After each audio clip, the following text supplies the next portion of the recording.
Hello viewer, if you face phone dialer change problem 2025, let's see how to get back new dialer to old phone dialer app. Step 1. Open your phone setting. Scroll down and find out apps. Tap on apps. Now search phone app. Go to Google phone app. Scroll down and tap on storage.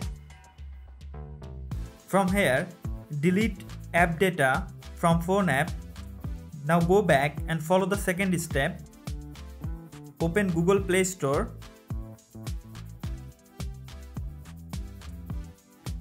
Tap on search icon. Now search phone by Google. Scroll down. From here, if you are beta tester, please leave from beta version, because in beta version always new feature coming early, so leave from beta version.